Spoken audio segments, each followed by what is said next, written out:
इसमें गीता जी का श्लोक है, जिस घर के पुरुष दुराचारी हो जाते हैं उन कुल की स्त्रियां दूषित हो जाती हैं। अगर किसी कुल की स्त्रियां दूषित हैं तो इसमें उन स्त्रियों पे और माताओं पे उंगली नहीं उठानी चाहिए, क्योंकि असल में कार्य पुरुष का है। अब वो कैसे कि वो दुष्ट तो पहले ही था, अब वो धुंधकारी जो है वो वैश्याओं के साथ में अपनी संगति करने लगा है। वैश्याओं के साथ संगति करते करते, उनके साथ संभोग करते करते वो और भी दुष्ट हो गया है। अब जब वो व्यक्ति जाएगा उस तत्व को लेकर के जो उसने उस वैश्य से प्राप्त किया, अपने घर जाएगा, भोगेगा, तो वो तत्व उनकी स्त्रियों में जाएगा। स्त्रियां दूषित होंगे, उनके सबके दिमाग दूषित होंगे। यही तो सब कुछ बिगड़ता है। जैसा खाओगे अन्न वैसा होगा मन, वैसा होगा कर्म, लेकिन जैसा करोगे कर्म वैसा भी होगा कर्म। कर्म करने से ये सारी चीजें बिगड़ती हैं, बुरे कर्म करने से। तो और ज्यादा धुंधकारी जो है बेकार हो गया। वो लोगों को मारने लगा, गौ को पीटने लगा, बच्चों को मारता, लूटपाट करने लगा, वैश्याओं के साथ संगति करने लगा। पिताजी छोड़ करके भाग गए, पिताजी की मृत्यु का वही कुछ नहीं पता। माताजी जो है, माताजी भी उन्होंने कहा कि मेरे को धन चाहिए, बता बुढ़िया तूने धन का छुपा रखा है, शाम तक तूने मुझे नहीं बताया कि तूने धन का छुपा रखा है, तो आज मैं तेरी डंडे से पिटाई करूंगा। बेचारी बूढ़ी तो माताजी उसकी, उसने कहा कि ये बड़ा अच्छा हुआ, गोकर्ण तो पहले ही घर छोड़ के बहुत पहले चला गया, संन्यास लेकर के। पिताजी को उसने मार पीट के भगा दिया, उनका कुछ पता नहीं कहां पर है, और आज खबर ये मेरी लेगा, डंडे से मुझे मारेगा। ऐसे से तो पूत का नाम होना ज्यादा अच्छा है।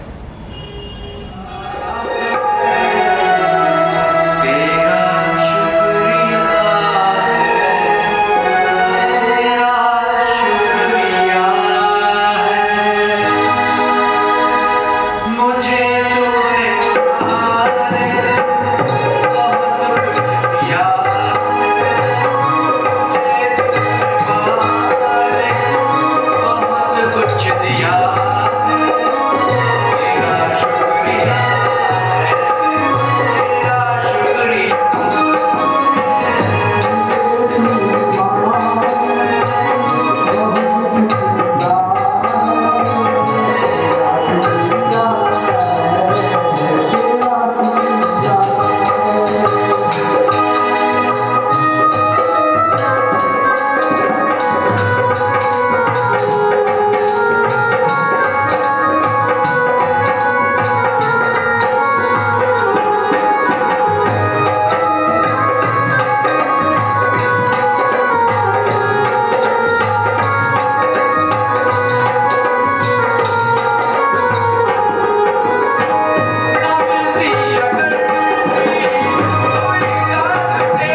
लीला रचाते हैं, लीला करते हैं। तो ठाकुर जी के एक दो चॉइस नहीं, ठाकुर जी के अनंत रूप हैं, क्योंकि ठाकुर जी ने सिर्फ बड़े अवतारों में नहीं, छोटे अवतारों में भी कई जगह अपने भक्तों की रक्षा के लिए किसी मानव के रूप में, कभी किसी पशु के रूप में भगवान ने जन्म लिया है। जैसे हम कथा में आगे पढ़ेंगे कि कैसे त्रिपुरासुर को जब भगवान शिव ने मारा और उस वक्त भगवान ठाकुर जी जब उस रथ के अंदर नंदी का रूप धर के, महेश्वर का रूप धर के पधारे हैं। तो ऐसे भगवान के ठाकुर जी के अनंत रूप हैं। ऐसे आज एक रूप की कथा है बारह अवतार, जो कि ब्रह्मा जी के नाक से उत्पन्न हुए, और जब उत्पन्न हुए ठाकुर जी 12 अवतार में, तो उनकी जो लंबाई चौड़ाई थी वो एक अंगूठे के नाखून जितने थी, और देखते ही देखते वो एकदम पर्वताकार में बहुत बड़े हो गए। असल में जो शौनकादि ऋषि हैं, सनक, शरद कुमार, सनातन, ये चारों शौनक जो ऋषि हैं, ब्रह्मा जी की आयु के 4-4 वर्ष के ये बालक हैं, और ये बिल्कुल बेधड़क नंगे धड़ंगे भगवान के सामने घूमते हैं। तो इन चारों ऋषियों की, शौनकादि ऋषियों की इच्छा हुई आज ठाकुर जी के वैकुंठ धाम जाने की, कि मैं ठाकुर जी के वैकुंठ धाम जाऊंगा, ठाकुर जी से आज हम लोग मिल के आएंगे वहां पर। तो ये वहां पे पहुंचे हैं, तो अचानक से भगवान कृष्णा के जो द्वारपाल है, जय और विजय, बड़े विराट स्वरूप में वहां पे द्वारपाल मौजूद हैं। उन्होंने देखा कि 4 बालक उड़ते हुए आ रहे हैं, और बिना किसी से पूछे कहा से, बिना परमिशन के सीधे अंदर जा रहे हैं, अनुमति नहीं ले रहे। तो उन्होंने रोका, अरे भैया तुम अंदर जा रहे हो, किससे पूछ के जा रहे हो, नंगे लड़के घूम रहे हो। देखते हुए अंदर ठाकुर जी हैं, अपनी पत्नी श्रीदेवी के साथ वहां विराज रहे। भगवान की 2 पत्नियां कही गई हैं, एक है श्रीदेवी यानी लक्ष्मी जी, और एक है भूदेवी यानी पृथ्वी। तो अपने लक्ष्मी जी के साथ ठाकुर जी वहां पे विराज रहे हैं श्री जी के साथ में, और बोले तुम नंगे रंग के बालक जो है वहां पे बिना परमिशन के, अनुमति के वहां पे घुस रहे हो। तो उन्होंने इनको रोक लिया। अब उन्होंने शौनकादि ऋषियों ने कहा कि भैया तुम्हारी हिम्मत कैसे हुई हमें रोकने की? नहीं, बोले तुम्हें रुकना पड़ेगा। बोले हम ठाकुर जी से मिलने जाएंगे, बोले तुम्हारे पास तो वस्त्र ही नहीं है। बोले वस्त्र नहीं है तो क्या हो गया, तो ठाकुर जी के बालक हैं, हमसे ऐसे ही मिलेंगे, वस्त्र की क्या? लेकिन नहीं, उन्होंने जाने नहीं दिया। इस बात पे शौनकादि ऋषियों को बड़ा क्रोध आ गया, और शौनकादि ऋषियों ने कहा कि सुनो जय विजय, तुमने हमारे 3 पहर, 3 घड़ी हमारी यहाँ पे तुमने खराब की है, 3 क्षण तुमने हमारे खराब किया है। इसलिए इस वैकुंठ से इसी वक्त तुम्हारा पतन हो, और तुम 3 जन्मों तक अब मृत्यु लोक में जाओ और वहां राक्षस हो जाओ। कहते ही दोनों जय और विजय वैकुंठ लोक से नीचे गिरे। उन्होंने खूब क्षमा याचना करी, लेकिन इतने में ठाकुर जी को पता लगा। ठाकुर जी तुरंत दौड़ते हुए बाहर आए। उन्होंने शौनकादि ऋषियों से माफी मांगी कि ऋषियों मुझे माफ कर रहे हैं, जय विजय से जो गलती उसकी क्षमा मैं मांगता हूं। तब उन्होंने कहा कि ठीक है महाराज, हमें भी इतना क्रोध नहीं करना चाहिए था, और चूंकि रह गए हम भी ऋषि ब्राह्मण, तो ब्राह्मणों का तो क्रोध एक गहना होता है, क्रोध में उन्होंने श्राप दे दिया। तो बोले महाराज अब क्या होगा? बोले कि 3 जन्म बाद ये दोबारा वैकुंठ लोक में आ जाएंगे। शौनकादि ऋषियों ने वहीं द्वार से ही भगवान के दर्शन किए। अब वैकुंठ के अंदर भी नहीं गए हैं वो, और वहीं से शौनकादि ऋषि वापस लौट गए। इतने में जो जय है, उन्होंने हिरण्याक्ष के रूप में जन्म लिया। अपनी माँ हिरण्याक्ष अपनी माँ के गर्भ से निकल करके देखते ही देखते एक पहाड़ जितनी ऊंचाई के हो गए, और हिरण्याक्ष ने हर जगह अपने जैसा बलवान ढूंढने के लिए, उसके युद्ध की इच्छा से उसके लिए उद्योग किया, और हिरण्याक्ष जगह जगह ढूंढने लगा कि अगर कोई मेरे जैसा वीर हो तो मुझसे लड़ो। मेरे बाहों में, मेरी भुजाओं में रणकंडू बनी हुई है। जब तक मैं किसी से लड़ नहीं लूंगा तब तक ये रणकंडू मेरी समाप्त नहीं होगी। अब वो जहां भी जाता लोग डर जाते। उसका छोटा भाई जो विजय हिरण्यकशिपु के नाम से था, वो भी अपने भाई से काफी छोटा था। उसने देखा कि भैया दिग्विजय पर निकले हैं। जैसे ही हिरण्याक्ष स्वर्गलोक पहुंचा तो सारे देवता वहां से डर के भाग गए, सिंहासन छोड़ गए। इंद्र वरुण जितने भी देवता थे, अग्निदेव, सब लोग वहां से भाग छूटे। जब उन्होंने देखा कि मुझसे लड़ने वाला कोई नहीं, तो वो आखिर में सब जगह से घूमते घूमते घूमते घूमते ब्रह्मा जी के पास पहुंच गए। तो ब्रह्मा जी से बोले कि ब्रह्मा, या तो तुम मुझे उस आदमी का नाम बताओ जो मुझसे युद्ध करेगा, नहीं तो तुम खुद मेरे साथ युद्ध करो। ब्रह्मा जी ने सोचा, अरे भैया ये तो बहुत बढ़िया सदा भाई, मैं कहाँ युद्ध करूंगा, मैं कमंडल लेके घूमने वाला ब्राह्मण ऋषि हूँ, मैं युद्ध कहाँ करूंगा। तो वो सोच ही रहे थे कि मैं क्या करूं क्या करूं। इतने में उन्होंने कहा कि अगर तुम नहीं बता रहे हो तो मैं इस पृथ्वी को ही यहां से हटा दूंगा। हिरण्याक्ष ने उस पृथ्वी को अपने शक्तियों से उठा करके एक बहुत बड़े समुद्र में फेंक दिया। ये हमारा भागवतम पुराण इस बात की पुष्टि कई हजार वर्ष पहले कर चुका है कि अंतरिक्ष से बाहर भी समुद्र है। पृथ्वी को इस पृथ्वी के समुद्र में नहीं डुबोया, क्योंकि कैसे डुबो दे भाई, ये तो पृथ्वी के साथ ही जुड़ा हुआ है। इस पृथ्वी को एक बाहर अंतरिक्ष के समुद्र में फेंक दिया। आज नासा भी इस चीज की घोषणा कर चुका है कि नहीं, इस पृथ्वी के बाहर अंतरिक्ष में एक बहुत बड़ा समुद्र है जिसकी नासा ने खोज की है। उठा करके पृथ्वी को उसमें रसातल में डाल दिया। ब्रह्मा जी ने सोचा, भगवान ये क्या हुआ।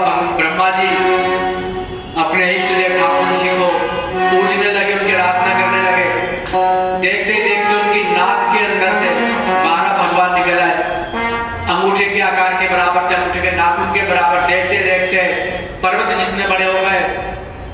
ब्रह्मा जी ने हाथ जोड़ के बोला, महाराज आप कौन। बोले, मैं तुम्हारी नाक में से निकला हूं, तुम किसे याद कर रहे थे। बोले, मैं अपने इष्ट देव हरि को। तो कहा, ब्रह्मा मैं हरि ही हूं। बोले, महाराज, बोले अब तुम चिंता मत करो, मैं सब संभाल लूंगा।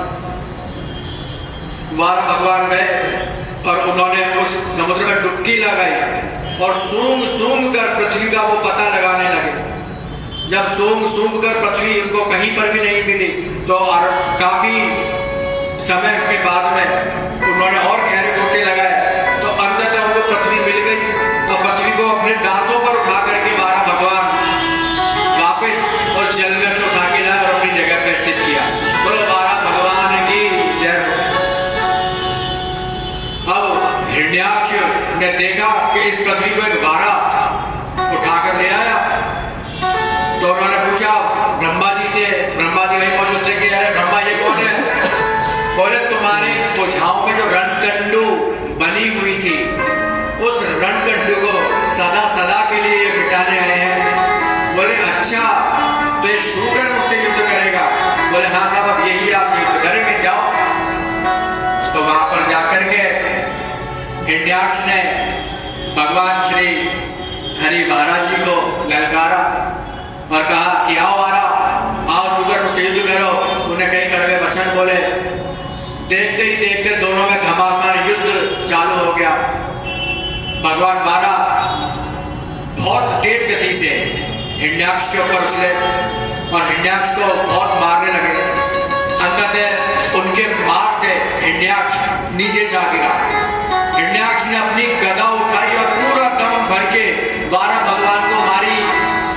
12 भगवान में कुमार पहुंचता उससे पहले 12 भगवान ने अपनी गदा से हिरण्यकशिपु के हाथ पे इतना तेज प्रहार किया कि हिरण्याक्ष की वो गदा वहां छूट गई।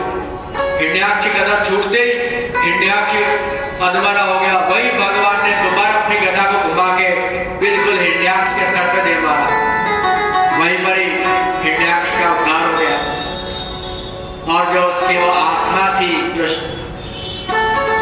अब इंतजार करने लगी अपने दूसरे जन्म का,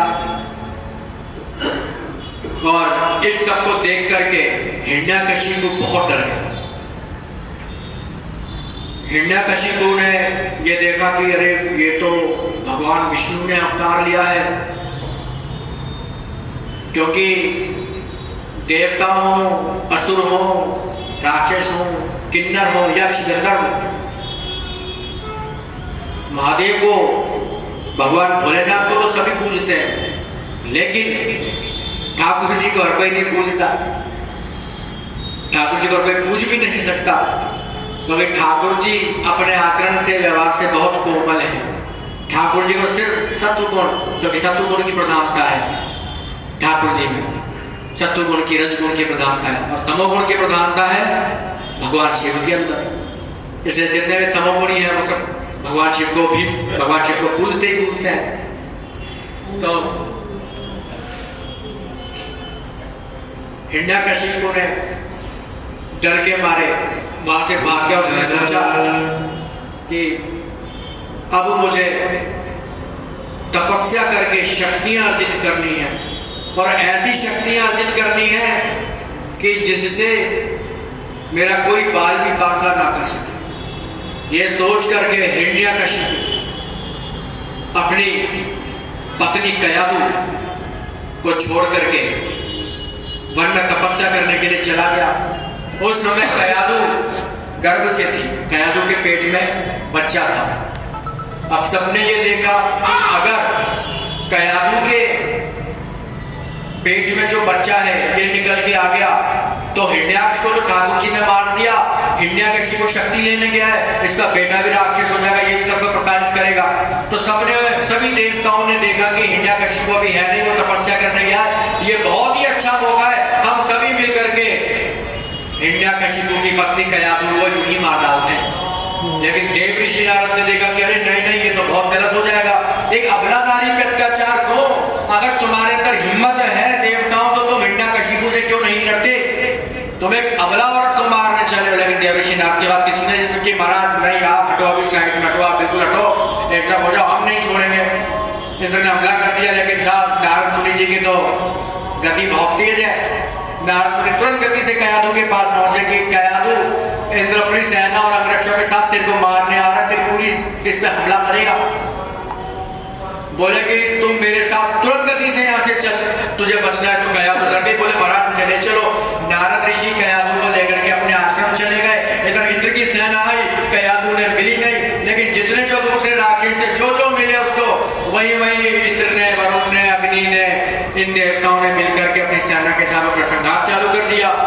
अब इधर एक तो धनी नहीं, हिरण्यकशिपु, महारानी गायब हो गई। अब सब क्या करें राक्षस, तो सभी राक्षस वहां से भाग छूटे, जितने बचे थे पूरी की पूरी, जितने जो जिस दिशा में जा सकता था सब 10 की 10 दिशाओं में भाग गए। पर इंद्र ने सोचा कि लगता है कयाधु कहीं छुप गई है, मारी गई है, उसका कुछ पता नहीं चला। और ये देख करके इंद्र अपनी सेना के साथ वापस से स्वर्गलोक चला गया। इधर हिरण्यकशिपु ने इतनी प्रचंड तपस्या करी, इतनी प्रचंड तपस्या करी कि हिरण्यकशिपु एक जगह पर तपस्या करते करते उसके ऊपर कई पेड़ के पहले पत्ते आके गिरने लगे, कुछ डालियां गिर गई, उसके बदन पे इतनी मिट्टी जमा हो गई कि उसमें मिट्टी पे टीले बन गए और उन टीलों पे चींटियां रहने लगी। लेकिन हिरण्यकशिपु ने अपनी तपस्या नहीं त्यागी। देखो, राक्षसों का, असुरों का एक सबसे बड़ा गुण है, वो है उनकी तपस्या। राक्षसों ने, असुरों ने जो तपस्या की है वो इतनी घनघोर, इतनी प्रचंड तपस्या की है कि उन तपस्याओं के बल पर उन्होंने शक्ति हासिल करके कई बार देवताओं को हराया, उनको बंदी बना लिया, उनको लूट लिया, सब पर निकाह कर लिया। और हर बार श्री हरि ने ही या महेश्वर ने उनको बचाया। लेकिन अगर राक्षस कौन है, सबसे पहले हम ये जान लेते हैं राक्षस कौन है। राक्षस ईश्वर से ही उपजे होंगे, तो हम भी जानते हैं कि कैसे कश्यप ऋषि के दोनों पत्नियां थी, दिति अदिति। तो जो मजबूत असुर थे, ये असुर बाद में हुए हैं, पहले सुर थे, अच्छे थे, बाद में गलत कार्य करने लगे तो लोग इनको असुर कहने लगे, और इनका पहला नाम था रक्षक। ये रक्षक थे और ये चारों तरफ से पृथ्वी की रक्षा करते थे, लेकिन फिर इन्होंने अपने बल के घमंड में आकर के गलत काम करने शुरू कर दिए, तो ये रक्षक से राक्षस हो गए। तो ये वो राक्षस लड़ाका कौन थी उस जमाने की, रक्षक थे जो राक्षस हो गए। अब इन राक्षसों की तपस्या इतनी उग्र तपस्या, प्रचंड तपस्या, जिसके बल से इन्होंने सिद्धियां शक्तियां हासिल करी, और अंततः ठाकुर जी के हाथ से इन्होंने उद्धार पाया। जैसे रावण इतने दिव्यास्त्र इकट्ठे हो गए, रावण ने खुद को ही नहीं अपने पूरे कुल को भगवान श्री राम लक्ष्मण हनुमान जी से मार डाला, पूरे कुल का उद्धार करवा दिया उन्होंने। तो इनको पता था ये श्री हरि हैं, हमारे अंदर बीज गलत आ गए, अब हमें भी उद्धार की जरूरत है। तो बहुत ज्ञानी भी थे राक्षस, जब तक इतनी तपस्या करते थे, तो तपस्या करते करते चींटियां हिरण्यकशिपु के बदन में रहने लगी हैं, धीरे धीरे उसका मांस खाने लगी, चर्बी खाने लगी, उसके सारा मांस चट कर गई, लेकिन उसकी तपस्या का फल हिरण्यकशिपु वहां से हिला भी नहीं, रुका भी नहीं। अंततः हिरण्यकशिपु के अंदर एक बहुत प्रकार तेज उत्पन्न होने लगा।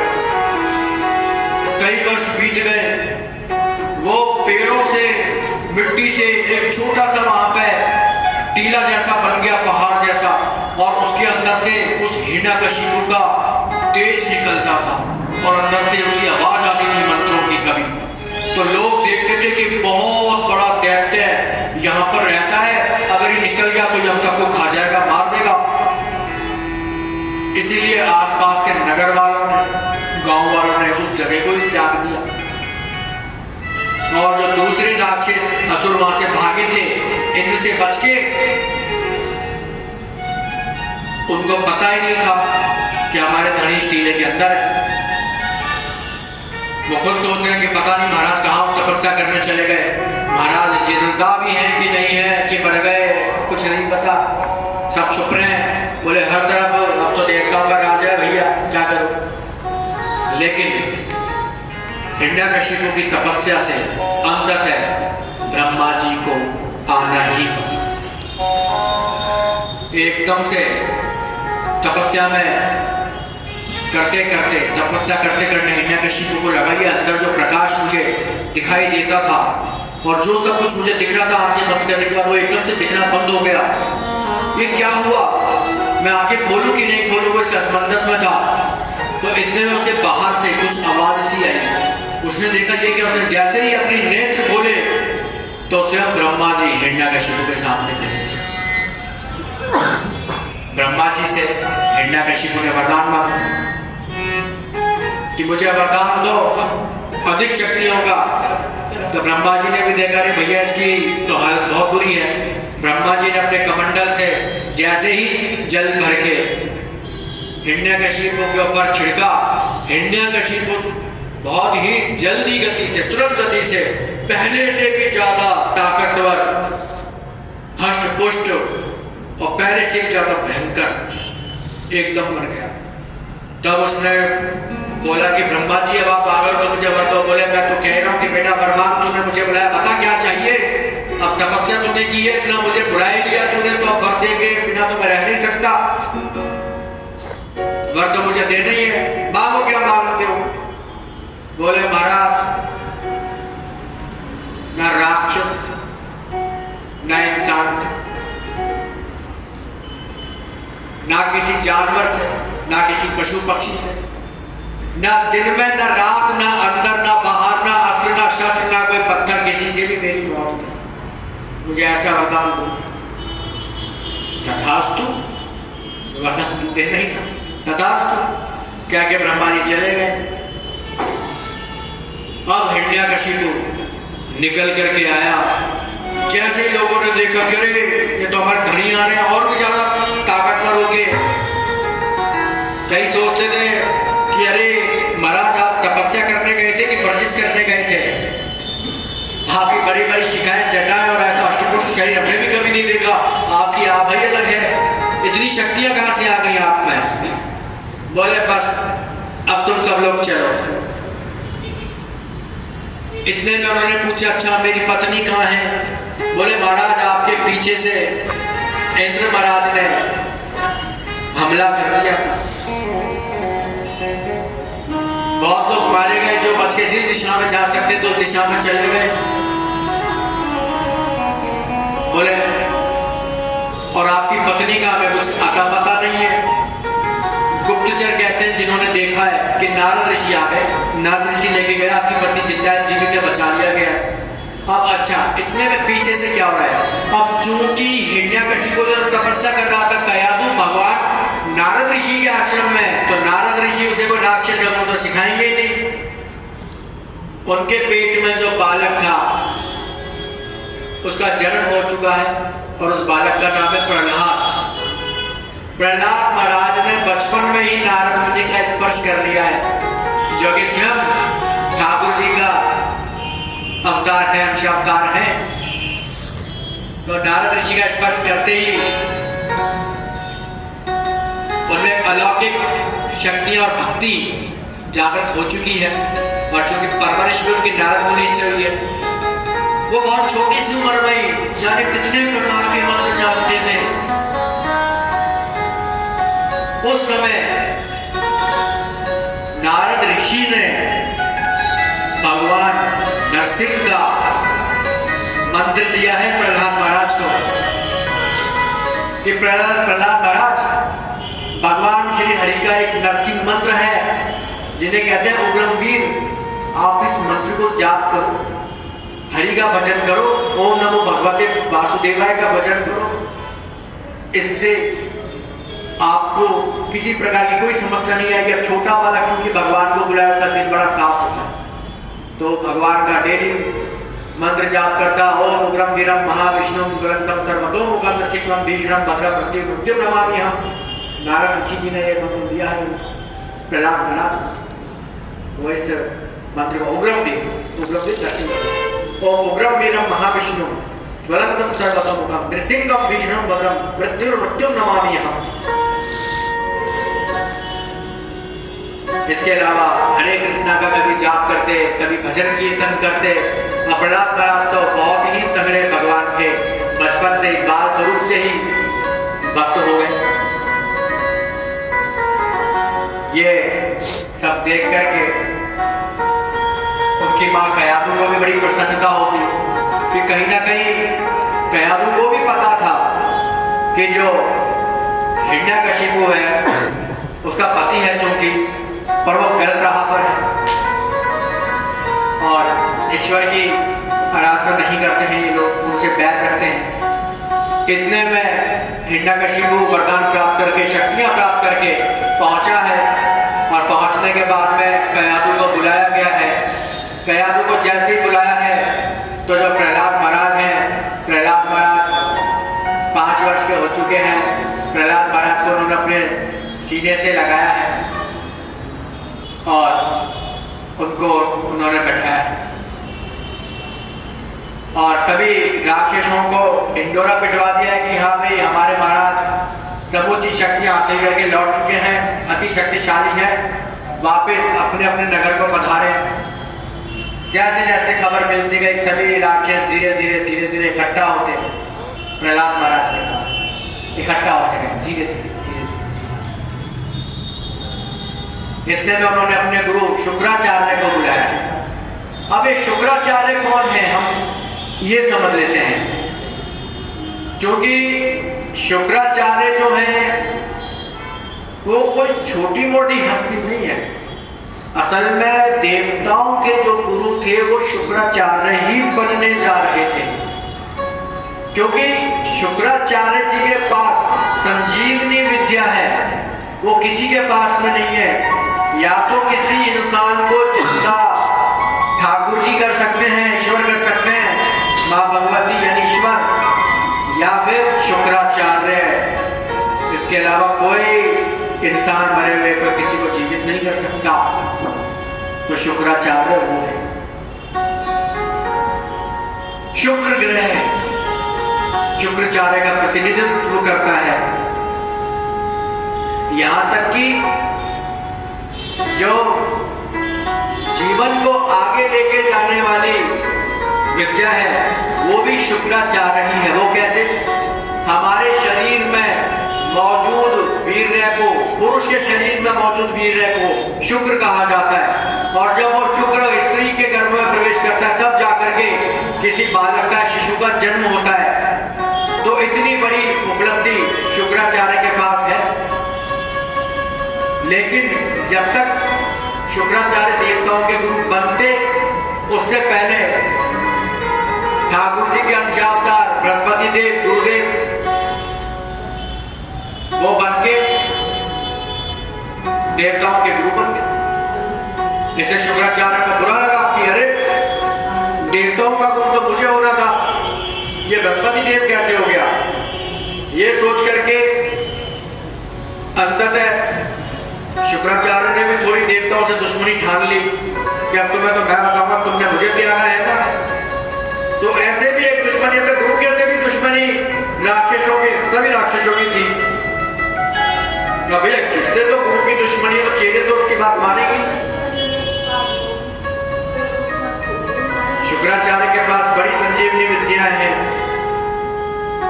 और संजीवनी विद्याएं, उनका एक संजीवनी मंत्र भी है। ऐसा कहते हैं कि जो भी व्यक्ति शुक्राचार्य द्वारा निर्मित उस संजीवनी विद्या का, संजीवनी मंत्र का जप करता है, जो प्रलय काल में जीवित बचने वाले लोग हैं वो उनमें से एक होता है।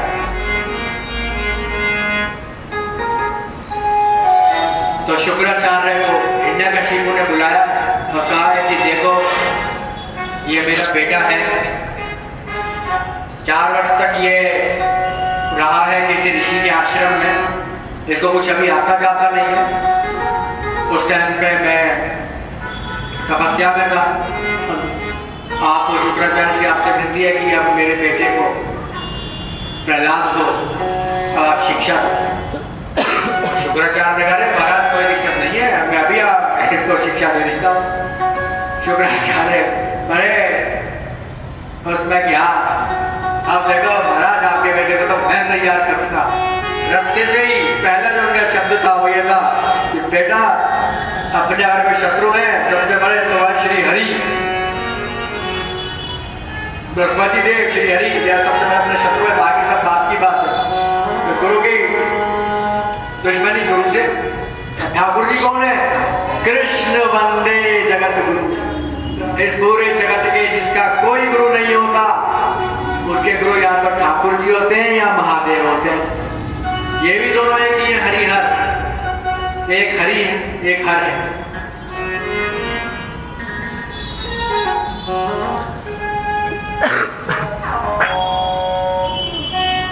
तो हिरण्यकशिपु को बड़ी छाती पीट करके शुक्राचार्य ने कहा महाराज अब आप बिल्कुल भी तनिक भी चिंता मत करो, और प्रहलाद को तो मैं तैयार करके लाऊंगा।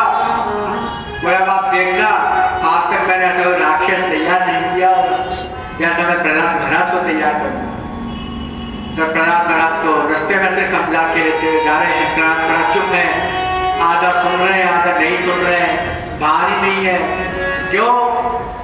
मन तो ठाकुर जी को अर्पित कर रखा है, श्री हरि को अर्पित कर रहा है। मन ही मन चलते चलते ठाकुर जी के मंत्र चल रहे हैं। ठाकुर जी की जो कहानियां नारद ऋषि ने स्वयं भगवान नारद ऋषि ने सुनाई है, उन कहानियों को सुन रहे हैं, उनका मनन कर रहे हैं, बड़े आनंद में है। शुक्राचार्य को लग रहा है कि वाह कितना अच्छा बालक है, बड़े आनंद से रहता है। शुक्राचार्य लेके गए अपने प्रधानाध्यापकों को बुलाया, भैया इधर आओ, राजकुमार जी हैं, राजकुमार जी को तैयार करो, इन्हें अपने यहाँ के सबसे अच्छे राक्षस बच्चों के साथ रखना, उच्च कुल के राक्षसों के साथ। ठीक है साहब। अब वो आए, समझाएं, प्रहलाद जी कोई प्रश्न पूछे, उसका जवाब गुरुओं के पास ना मिले, पर गुरु कोई प्रश्न पूछ ले तो सबका जवाब उस छोटी सी अवस्था में प्रहलाद महाराज दे दे। अंततः उनको भी लगने लगा कि अरे भैया ये तो बड़ा बिगड़ा हुआ बच्चा है, ये तो सिवा ठाकुर जी के श्री हरि के किसी की बात ही नहीं करता है, इसके तो तन मन धन में अंग में ठाकुर जी बसे हुए हैं, श्री हरि बसे हुए हैं। बोले ये मुझे भी पिटवाएगा, नौकरी से निकलाएगा, सब हमको पिटेगा, नकशी को हमको उल्टा लटका देगा भैया, अब क्या करें। तो उसने बच्चों से बोला, बच्चों में लगाओ भाई, देखो ये है हिरण्यकशिपु का बच्चा, मार इसे हम सकते नहीं, पीट हम इसको सकते नहीं, ये माहौल खराब कर रहा है। अब तुम एक काम करो, तुम इसको समझाओ, सब लोग मिलके ये काम हम तुम्हारे ऊपर छोड़ते हैं। जो उनके छोटे गुरु थे, दूसरे राक्षस और असुर बच्चों के साथ ये प्रहलाद महाराज को सौंप करके वो चले गए। अब प्रहलाद महाराज, उनको तो खेल भी ऐसे ऐसे आते थे। अरे तुम क्या करते हो, ऐसे बैठे तो दिन में तुम्हारा खेलने का जी नहीं करता? बोले हाँ प्रहलाद महाराज, हमारा खेलने का तो जी बहुत करता है। बोले ठीक है, इधर आओ, अभी खेल बताते हैं। बोले वो पेड़ देख रहे हो? बोले हाँ पेड़ देख रहे हैं। बोले अलग अलग रंग के चौक लेके आओ सब, जो चूने वाले होते हैं, सबने अलग अलग रंग के चौक लेके आए, किसी को दिया हरा, किसी को पीला, किसी को गुलाबी, किसी को नीला, और सब बच्चों से कह दिया जाओ भाई, ये जितने भी पेड़ हैं तुम्हारे पास हम 5 क्षण का समय दे रहे हैं, 5 क्षण में जो सबसे ज्यादा पेड़ों पे हरी लिख के आएगा वो जीतेगा। अब सारे बच्चे भागे चौक ले लेके और पेड़ों पे जा जाके लिख रहे हरी, देखे गुलाबी कितने हुए, क्या मजा आ गया, मजा आ गया, हरी हरी हरी हरी, सब जगह हरी हरी हरा हरी हरी। ये देख करके भाई सब बच्चे इकट्ठे हुए, हाँ भाई गुलाबी वाला बालक विजेता हुआ है। तब उन्होंने खेल के दौरान कहा कि अच्छा एक बात बताओ, आज हम गाने की प्रतियोगिता करते हैं, कौन कौन सा गाना गाएगा? अब किसी को गाना कोई आता है, किसी को उल्टा गाना आता है। प्रहलाद महाराज ने कहा कि अरे ऐसे नहीं गाते हैं, गाते ऐसे हैं, श्री कृष्ण गोविंद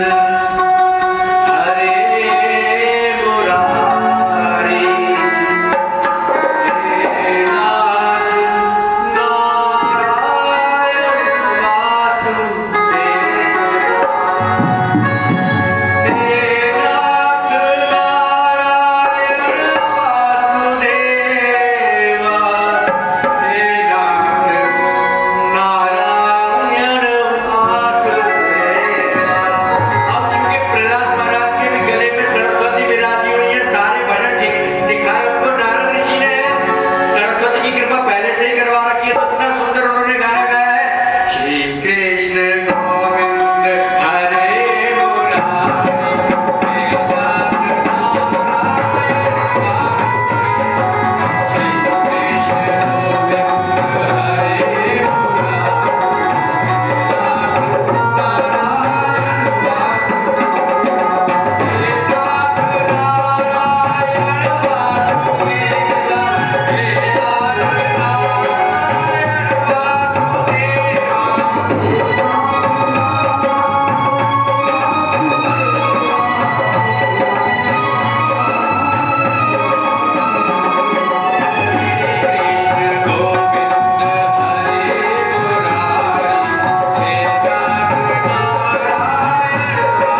कृष्ण गोविंद हरे मुरारी नाथ नारायण वासुदेवा। कृष्ण गोविंद हरे मुरारी नाथ नारायण वासुदेवा।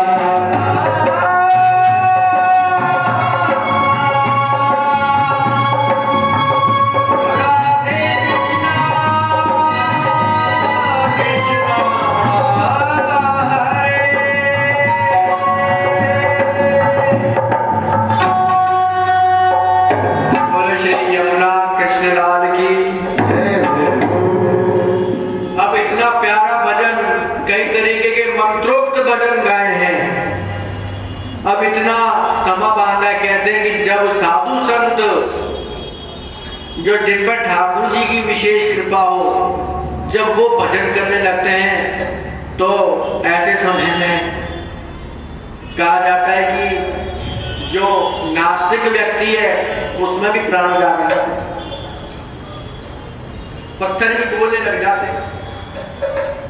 अब प्रहलाद महाराज के सुंदर भजन सुन के, उनके मुख से सुंदर भजन सुन करके सभी बालक हरे कृष्णा मंत्र का जाप, ओम नमो भगवते वासुदेवाय का जाप करने लगे और उनको बड़ा आनंद आता। तो धीरे धीरे सभी राक्षस शुद्ध होने लगे और भगवान का भजन करने लगे। शाम तक दोनों प्रधानी दत्त और आचार्य लोग आए। उन्होंने बालकों को बुलाया कि बालकों, क्या प्रहलाद की बुद्धि ठिकाने आ गई? बोले महाराज, बल्कि प्रहलाद ने हमारी बुद्धि ठिकाने में लगा दी। बोले क्या कह रहे हो, कैसे लगाई? ओम नमो भगवते वासुदेवाय, ओम नमो भगवते वासुदेवाय। श्री कृष्ण गोविंद हरे मुरारी हे नाथ नारायण वासुदेवाय। दोनों ने अपना सर पकड़ लिया। बोले भाई बालकों, तुम चाहते क्या हो?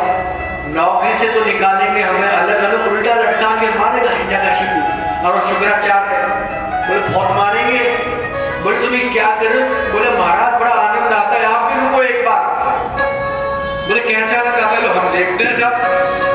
उन्होंने प्रहलाद महाराज को बुला के, प्रहलाद महाराज इधर आओ, क्या बच्चों को सिखाया जरा सुनाओ हमें। प्रहलाद महाराज उनके सामने भी कोई भजन कर दिया साहब, श्री कृष्ण गोविंद हरे मुरारी हे नाथ नारायण वासुदेवा। अब उन्होंने इतना अच्छा, इतना प्यारा भजन के सामने, क्योंकि उन प्रधान धापों को भी भजन तो बड़े अच्छे लगे, लेकिन अब करे क्या, कह तो नहीं सकते ना किसी से। ये घर परिवार का सवाल है। आज भी क्या होता है, धंधे में भी थोड़ा झूठ तो चलता ही है। कब तक झूठ के पीछे भागोगे भाई, कब तक? क्योंकि झूठ किसी को नहीं पकड़ सकता भाई, पकड़ता सबको सच ही है। सत्य ही पकड़ता है, सत्यम शिवम सुंदरम। जब वो कालों के काल महाकाल आके किसी को पकड़ते हैं ना, तब सब कुछ याद आ जाता है। झटके में जितने भी पाप किए होते हैं, कहते हैं ऐसा कि जब बालक जन्म लेता है तो उसके हाथ ऐसे होते हैं, ऐसे वो अपने उन कर्मों को लेके आया होता है। जब वो बड़ा बूढ़ा होकर के मृत्यु को प्राप्त होता है तो उसके हाथ ऐसे होते हैं, क्या लेके आए हो कर्म और क्या लेके जाओगे कर्म।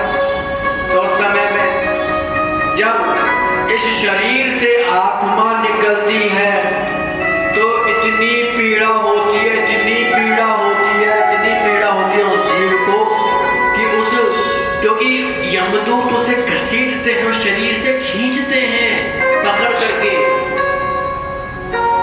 ये ठीक उसी तरीके से है कि एक भक्त है, जो भक्त है ठाकुर जी की आराधना करता है, भगवान महाशिव की आराधना करता है, भगवती की आराधना करता है।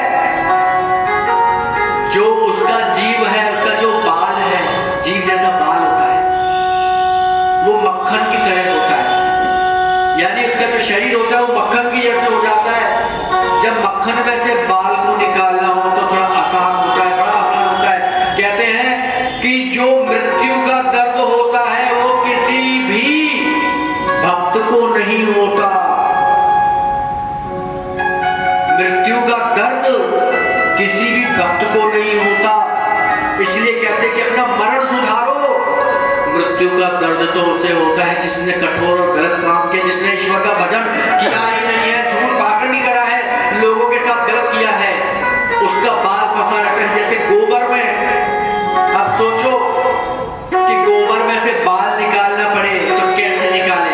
खींच के गोबर को तोड़ तोड़ के गोबर की पूरी गत खराब करके तब जाके बाल निकले। मक्खन में से बाल निकालना पड़े तो भगत तो है मक्खन में पड़ा बाल, और जो दूसरे जीव है वो पड़े हो सूखे गोबर में पड़ा। तो ऐसी अवस्था में जब जीव को यमदूत आकर के खींचते हैं तो उसे बहुत दर्द होता है, उसे बहुत परेशानी होती है कि हे भगवान मैं क्या करूं।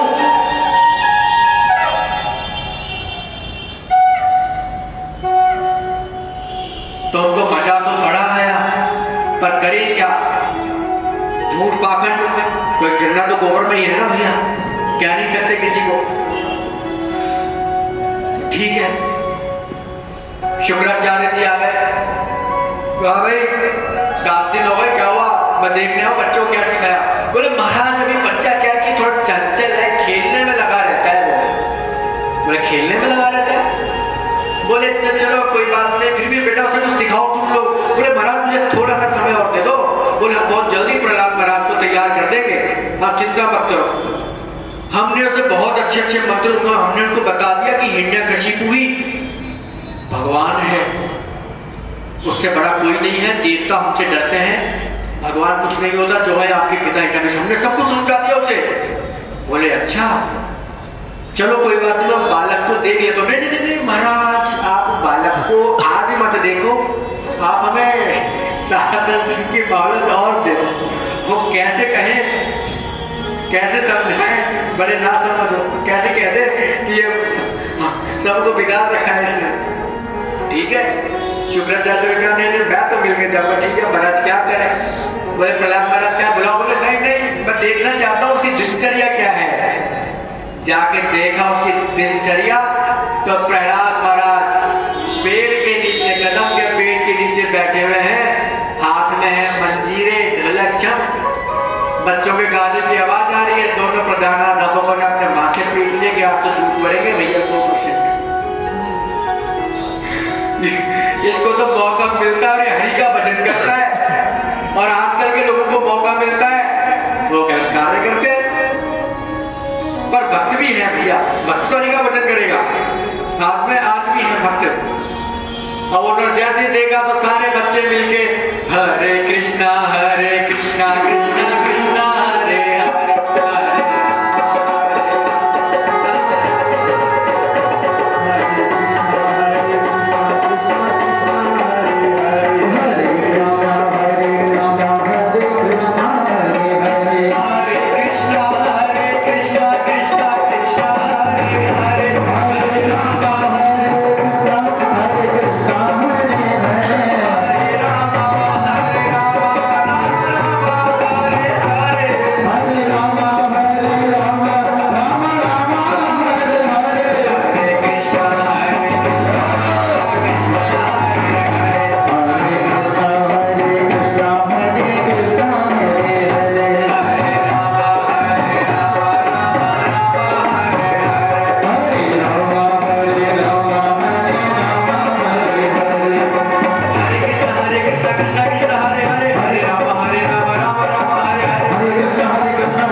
छड़ी उठाई और दोनों के पिछवाड़ों पे ऐसी छड़ी पीटी कि बेचारे 4 दिन बैठ नहीं सके।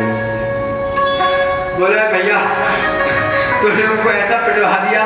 बोले महाराज अब कुछ दया करो। बोले हमारे भी बीवी बच्चे हैं, उनको हम भी पाल रहे हैं, ऐसे नौकरी ले रहे हैं। बोले आज तो पिटाई हुई है, बोले कल भी हमको निकालेगा। और बोले वो तो हमको उल्टा लटका के मारेगा। बोले तेरा बाप को। बोला हिरण्यकशिपु इसका भी, हमारे गुरु जी का भी बाप है, क्या करें। बोले हम सुधारो, सब कैसे सुधारे। हिरण्यकशिपु ने पूछा हाँ महाराज गुरुदेव शुक्राचार्य आपकी जय हो। महाराज कैसा है मेरा बालक। खुशी होती ना बाप को। एक तो बाप ने परवरिश के टाइम पे कयादों के पास नहीं, पत्नी के पास नहीं, प्रहलाद महाराज का जन्म तो हो गया, बेचारे को पता नहीं। आया एक दिन के लिए मिला, शिक्षालय ने भेज दिया। तो हिरण्यकशिपु से भी उसने ठाकुर जी की बातें करी। बोले पता नहीं किसने ऐसा ज्ञान दे दिया, लो सुधारो। तो बाप ने बड़े उत्सुकता से पूछा है, बड़ी उत्सुकता से कि भैया कैसा है मेरा बालक। शुक्राचार्य ने कहा कि महाराज आपके बालक ने पूरे आश्रम के बच्चों को बिगाड़ दिया। बोले क्या। मेरे बालक ने पूरे आश्रम के बच्चों को बिगाड़ दिया। बोले महाराज वहां पर तो बच्चों से पूछो, आपको लोग सिर्फ जानते हैं, लेकिन वहां पे ठाकुर जी को जानते भी हैं, पहचानते भी हैं और मानते भी हैं। बोले क्या। बोले तो घर में शत्रु पैदा हो गया, ये कैसे संभव हुआ। बोले महाराज आप मुझे समय दो, मैं स्वयं प्रहलाद को सिखाऊंगा, आप मुझ पे। ठीक है। बोले गुरुदेव आप पर तो मुझे बड़ा गर्व है। शुक्राचार्य गए प्रहलाद महाराज के पास। यहाँ भाई प्रहलाद महाराज देखो, यज्ञ की जितनी भी आहुतियां होती हैं, पहले वो आहुतियां देवता लेते थे, भिन्न भिन्न प्रकार के देवता। वायुदेव, अग्निदेव, वरुण देव, इंद्र देवता, उनके साथ के जितने भी देवता लोग हैं वो आहुतियां लेते हैं। लेकिन अब वो सारी आहुतियां, उन सब का भार आपके पिताजी लेते हैं हिरण्यकशिपु। क्योंकि हिरण्यकशिपु ने तपस्या से वो सारे बल अर्जित कर लिए थे कि वो देवताओं की आहुतियां अब तक छीन लेते थे। ऋषियों को मारा जाता था, पीटा जाता था, उनके गले काट दिए गए थे। जो भाग सकते थे भाग गए थे। कहीं पर भी दूर दूर तक श्री हरि का नाम, ठाकुर जी का नाम उसको सुनना पसंद नहीं था। लेकिन अब घर के अंदर ही उसे सब कुछ सुनने को मिल रहा था। तो शुक्राचार्य समझा रहे हैं कि देखो प्रहलाद महाराज बात ऐसी है कि आप जिस वंश के हो आपको शोभा नहीं देता है। प्रहलाद महाराज कह रहे क्या शोभा नहीं देता है, मुझे समझाओ। बोले देखो हिरण्यकशिपु जो है वो सब आहुतियां ले लेते हैं, इतना बड़ा राज्य, इतना बड़ा साम्राज्य है। बोले मुझे ये बताओ कि आपके उस साम्राज्य के इतने बड़े मालिक को पैदा किसने किया, आपने? बोले नहीं। किसने पैदा किया? ईश्वर ने। ईश्वर कौन? बोले जिसको किसी ने पैदा नहीं किया। तो बोले वो बड़ा हुआ ना, कौन है वो? क्या जवाब है शुक्राचार्य ने। जानते तो खुद भी सब कुछ है, जानते तो खुद भी सब कुछ है, और बोले क्या? बोले देखो जन्म मृत्यु में नहीं जाना भी है कि पालन कैसे हो।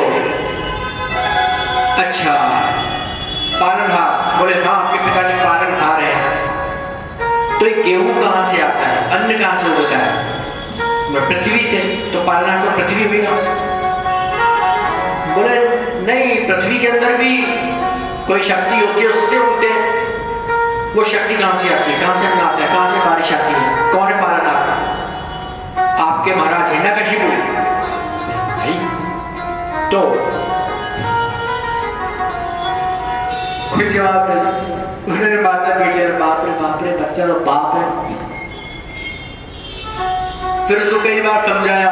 आखिरी में 1 महीना, 2 महीना, 5 महीना, 6 महीना शुक्राचार्य ने खूब डर दिखाया कि भैया मैं सोटी से डंडी से पिटाई करूंगा।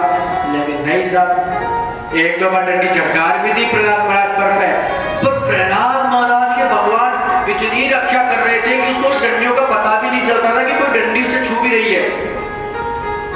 नहीं चलता था। ठाकुर जी ने हर तरह से उसकी रक्षा कवच कर रखा था। आखिरी में 6 महीने का वक्त पूर्ण हुआ, हिरण्यकशिपु ने कहा कि जाओ महाराज, पुत्र को ले आओ, पुत्र से मिलने का बड़ा मन है।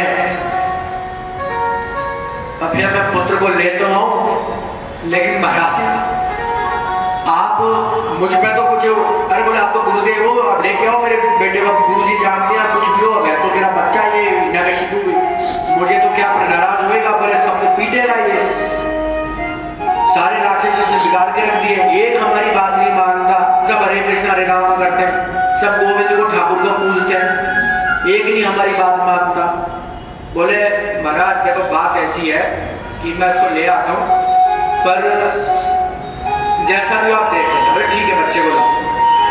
हिरण्यकशिपु सिंहासन पे बैठे हुए हैं, प्रहलाद महाराज से बुलाया है। प्रहलाद महाराज ने देखो क्या शिष्टाचार है, पिता के चरणों में दंडवत प्रणाम किया है, क्योंकि जो व्यक्ति अपने माँ पिता का तिरस्कार करता है वो जीवन में कभी आगे नहीं बढ़ पाता है। और भक्त का सबसे बड़ा लक्षण है, चाहे उसके माता पिता योग्य हो या न हो, भक्त अपने माता पिता को जरूर सम्मान देगा। जैसे कल की कथा में हमने नारद ऋषि के बारे में जाना था कि नारद ऋषि को सन्यासी महाराज ने, उसके गुरु जी ने कहा था कि तन तुम्हारी माँ का मन ठाकुर जी का, तब वो नारद ऋषि हुए। तो उसी प्रकार से मन तो प्रहलाद महाराज का ठाकुर जी के पास ही है, साहब दिल है मन है, पर संस्कार नहीं गए हैं। अभी संस्कार किसने सिखाया थोड़ी है कि दंडवत प्रणाम करना है, ये संस्कार किसने सिखाए हैं तो भगवत कृपा ने सिखाए हैं, नारद ऋषि ने सिखाए। नारद ऋषि गुरु है प्रहलाद महाराज के, नारद ऋषि। अब जिसका गुरु ही नारद ऋषि जैसा हो, वो बालक कैसा होगा भाई, वो बालक कैसा तेजस्वी होगा। तो अंततः पिताजी की गोद में बैठा, पिताजी ने आलिंगन किया प्रहलाद महाराज को, प्यार किया। बताओ बेटा कैसे हो? महाराज मैं बहुत अच्छा हूँ। बताओ बेटा कुछ मुझसे सुनाओ, कुछ अच्छी बात करो मुझसे। क्या बात करें, कुछ समझ में नहीं आया। बोले अब दिल में वो है ना अच्छा है, जिसके दिल में जो अच्छा, किसी को अच्छा लगता है वो सामने वाले के लिए करता है। किसी को शरबत पीना बहुत पसंद है, कोई उसका ऐसा मन भावुक व्यक्ति आ जाए जिसको वो चाहता है तो उसके लिए शरबत, अच्छा शरबत जरूर पेश करेगा, क्योंकि उसको लगेगा मैं शरबत पीता हूँ बहुत अच्छी होती है शरबत, मैं शरबत पिलाऊंगा, क्या उसके लिए कोई दूसरी चीज अच्छी हो। तो जैसे प्रहलाद महाराज के दिल में अच्छी बातें हैं, उन्होंने वही बात हिरण्यकशिपु से कह डाली कि देखिए पिताजी, इस संसार की उत्पत्ति, पालन और प्रलय, ये तीनों श्री हरि के हाथ में। ठाकुर जी कण कण में विद्यमान है, हर जीव में ठाकुर जी हैं, ये सारे ब्रह्मांड ठाकुर जी में है, हम सब ठाकुर जी में ही हैं, हम सब श्री हरि में ही हैं। लेकिन श्री हरि किसी किसी में ही है, लेकिन श्री हरि किसी किसी में ही है, वो हर एक में नहीं है। वो तो खाली भक्तों के पास मिलेंगे भाई। हम तो ठाकुर जी से अलग हो ही नहीं सकते जब ठाकुर जी के मुख में, पेट में सारे ब्रह्मांड हैं। कैसे? तो अंततः हिरण्यकशिपु को उन्होंने बहुत अच्छा ज्ञान दिया, पर हिरण्यकशिपु कहाँ मानने वाला था।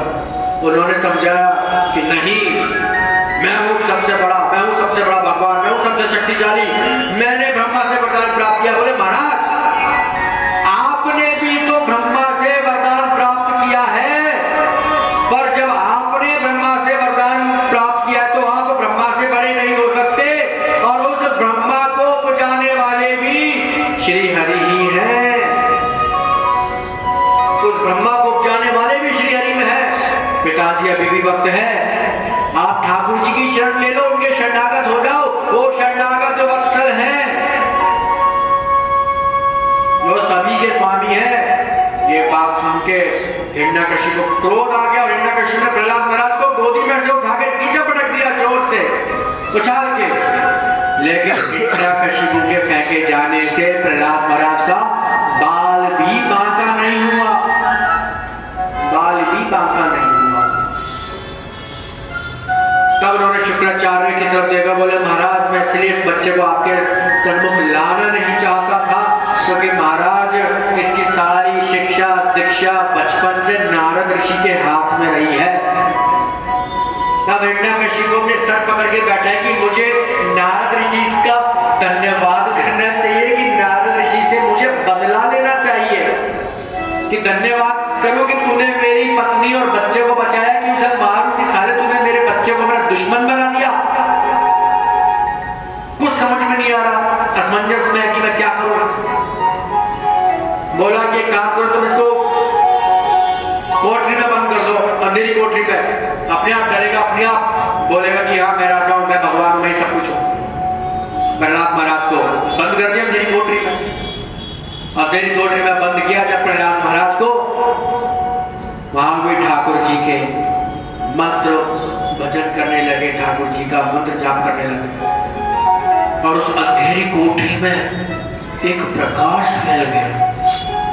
सबने कहा महाराज वहां पे कोई दिया नहीं है, कोई बाती नहीं है, बिल्कुल अंधेरी कोठरी ही है, लेकिन फिर भी उस अंधेर कारागार में प्रकाश। हिरण्यकशिपु स्वयं देखा तो प्रहलाद महाराज के चारों तरफ प्रकाश फैल रहा था। तब उन्होंने कहा अरे ये प्रकाश तो इसके शरीर का है, दिव्य, एक काम करो इसको खाना मत दो। उन्होंने प्रहलाद महाराज को खाना देना बंद कर दिया। पर अचानक कोई आता, प्रहलाद महाराज को बहुत अच्छा खाना खिला के जाता। हिरण्यकशिपु ने देखा कि अब तो अधमरा हो गया होगा, जाके चेक करो, देखते हैं उसको। कारागार में हिरण्यकशिपु गया तो देखा कि बड़े बड़े सुंदर व्यंजनों की थालियां वहां पर। पकड़ा पीट अपने सिपाहियों का, सिपाही कह रहा महाराज ताला तो आपने खुलवाया है, तो बंदे हमें भी नहीं पता ही हो क्या है।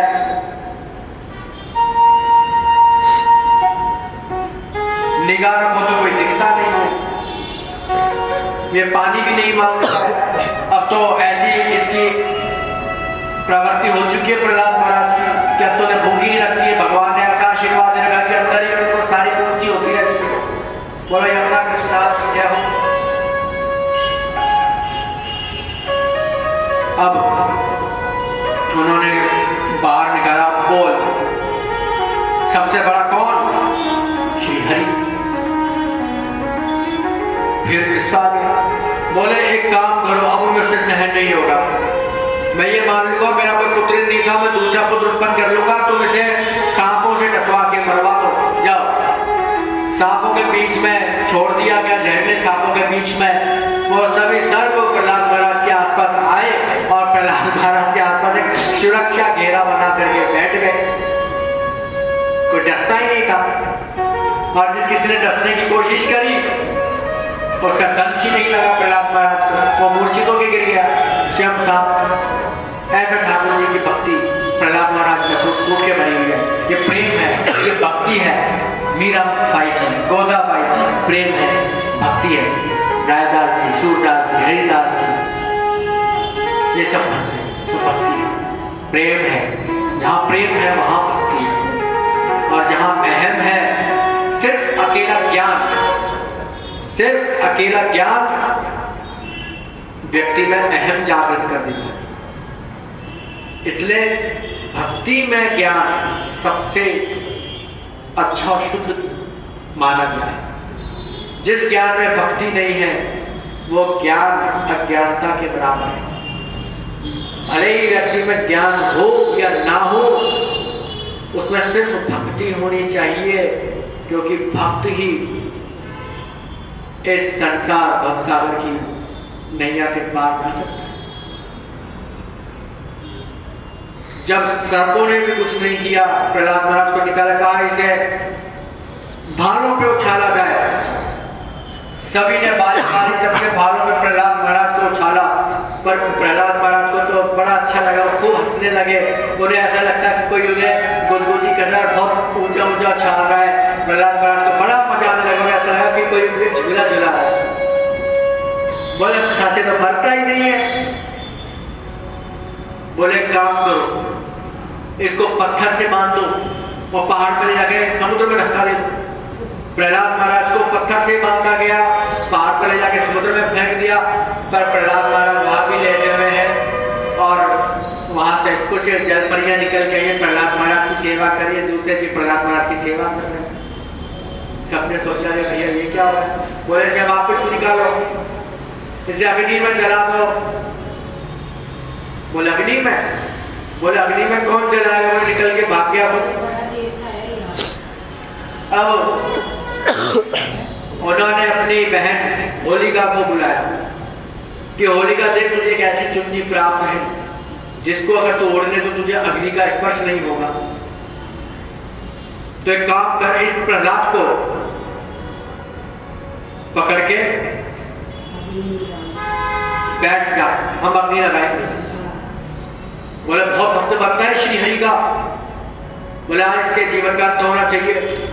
तब होलिका ने कहा कि महाराज और भी बहुत तरीके हैं, वैसे क्यों नहीं मरवाया आपने इसको। बोला देख बहन बात ऐसे अपने सारे तरीके अजमा ली, ना तो सांप इसको डसते हैं, एक दो ने कोशिश करी और खुद ही मृत्यु को प्राप्त हो गए। कारागृह में रोशनी आ जाती है, खाना आ जाता है, शूलों पे इसको उछालते हैं तो हंसता है, इसको गुदगुदी होती है, शूल इसके घुसते नहीं है। पत्थरों के साथ बांध के फेंका, पानी में भी तैरता है, वहां भी जल परियां और दूसरे जीव इसकी सेवा के लिए आ जाते हैं। बोले तू ही मेरा सहारा है, तू ही मेरा सहारा है बहन। बोला ठीक है भैया, आपकी ऐसी गति इसने करनी मैं देख पा रही हूँ। ऐसा कपूर का आपके घर में जन्म लिया है, ठीक है, इसका मर जाना ही बेहतर है।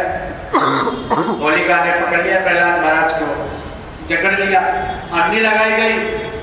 वही ओम नमो भगवते वासुदेवाय, श्री कृष्ण गोविंद हरे मुरारी, हे नाथ नारायण वासुदेव। ओम उग्रम वीरम महाविष्णु दुरंतम सर्वतोमुखम सिंहम भीषणम भद्रम मृत्युम नमामि। भगवान के मंत्रों का जाप करना शुरू किया है और भगवान के मंत्र जाप करने लगे हैं।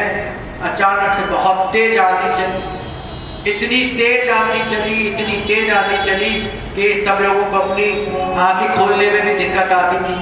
अग्नि एकदम से प्रचंड अवस्था में आ गई है, बहुत सारा घी और तेल उसमें डाला गया है उस वेदी पे, और एकदम से वो चुनरी प्रहलाद महाराज पे आ गई और देखते देखते होलिका बचाओ बचाओ